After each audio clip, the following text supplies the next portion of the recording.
Maybe if we called this video the imperfect lineup, the baseball gods would start looking upon us a bit more favorably.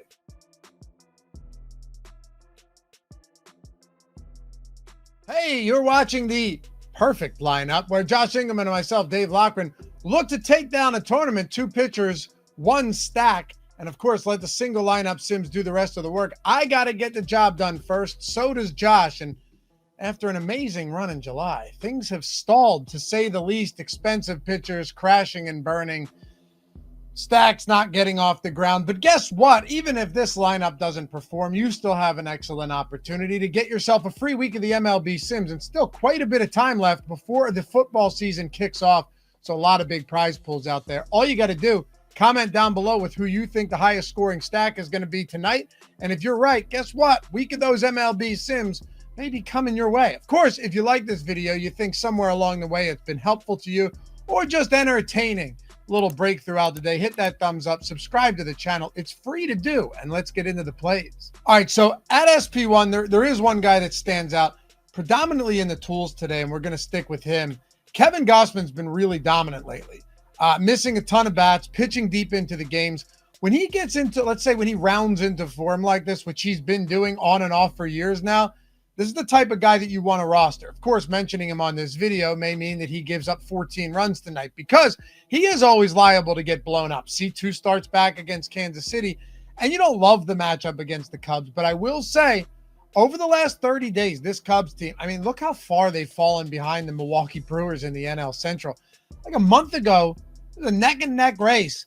They have a 94 WRC plus over the last 30 days. That's 23rd. 148 ISO, 24th. 301 WOBA, 25th. Striking out, middle of the road clip, nearly 22% on the active roster. But most notably, and I mentioned this at the top, Gausman essentially has the exact same top 2 pitcher probability in the tools on a 6-game night slate as Hunter Brown and Joe Ryan, who are both quite a bit more expensive than he is. And when I ran the Sims for a small field tournament, he showed up in 8 of the 10 top simmed lineups that we had. So maybe going under 9K will do us some favors tonight, because 9K and up certainly hasn't helped us in recent videos. I can tell you that much. Time to find out who's going to pick up a free week of the MLB DFS Sims. Yesterday, we had a tie. The Mets had 154 fantasy points scored. The Brewers had 154 fantasy points scored, and yet we still only have 5 people that picked either one of those teams. So now we're spinning the wheel to find out which one of these 5 people are going to get that free week. Very interesting day yesterday. We haven't had a tie yet, but now, okay, I'm going to be honest. I thought about this before it started. This is the one person that I didn't want to win, because I have no idea how to say, I can't figure out the order of these words. It definitely ends in dragon. Elcarius El Dragon? I don't know. If this is you, take a screenshot of this and email support@stokastic.com and claim your free week. At SP2, quite a miserable pitching slate.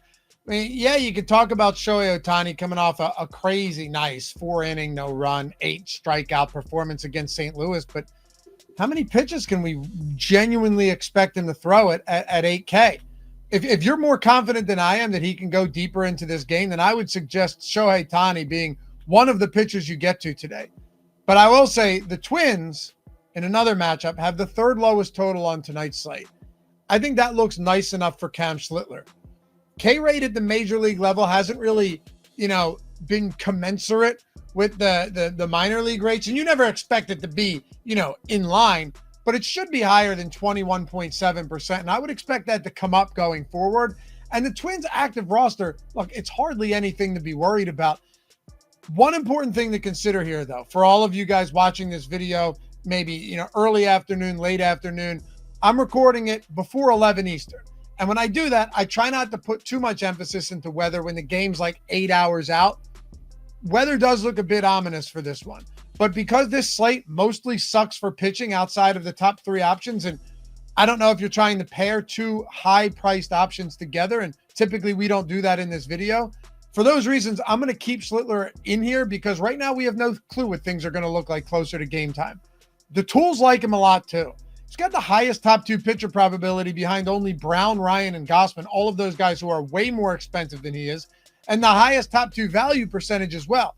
So the fact that when you go to the prop market, he's got a 5.5K prop at 7K flat, that all adds up to something that looks pretty nice at this price point. Kevin Gossman, Cam Schlittler, and let Josh take it away with a stack. We'll see what the single lineup Sims can build for us and maybe get things back on track midway through the week. Good news, everybody. It's time for the top stack.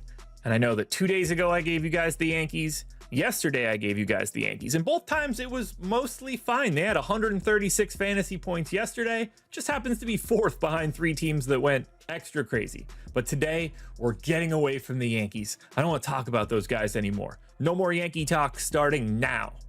What we want to talk about are the Tampa Bay Rays. Now, if we look at the top stacks tool, this is going to look glorious.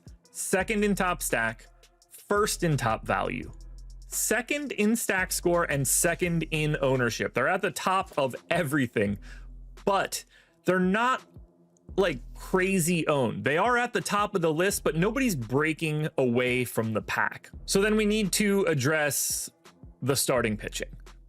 Not worried about it at all, although he is a little weird with the sinker. You've got JT Ginn on the hill, and he's a total jag. He's just a guy. Most projection models on Fangraphs have him around average at best, likely more in the like number 4 starter range. So nobody that you should be worried about.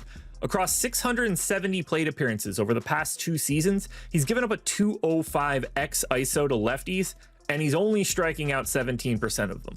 That's going to be the spot we're going to try to target to start.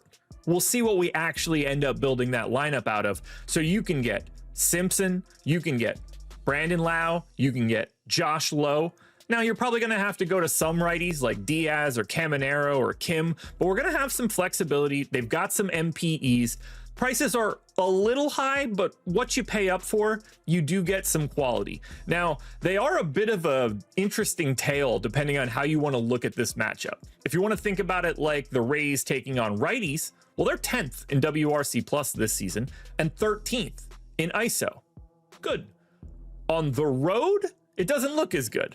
26th in WRC plus, 25th in ISO, but I would argue on the road, that's an average ranking for parks. This is not an average park, and that is part of the reason why I want to get as much of the Rays as I can. So now it's lineup building time in the single lineup simulator at Stokastic.com.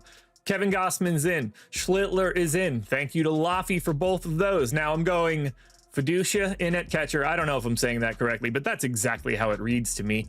Brandon Lau, Junior Caminero, Chandler Simpson, and Josh Lowe. It leaves us a first baseman, a shortstop, and an outfielder. And we have over $4,300 to spend per position. I'm expecting this lineup to fill out with some true studs. And we're going to find out if it does by clicking complete this lineup to get the optimal plays. And yeah, that looks pretty darn good. Freddie Freeman gets slotted in at first. I'll take that all day. Jeremy Pena slots in at short. We'll take what we can get in that one. You're getting a leadoff hitter. You can't ask for much more. And then Marcelo Zuna rounds it out. That's a decent way to try to buy a homer. Still leaves us $100, but we want to know, does this lineup grade out well? And we will click Run Lineup Simulation to find out.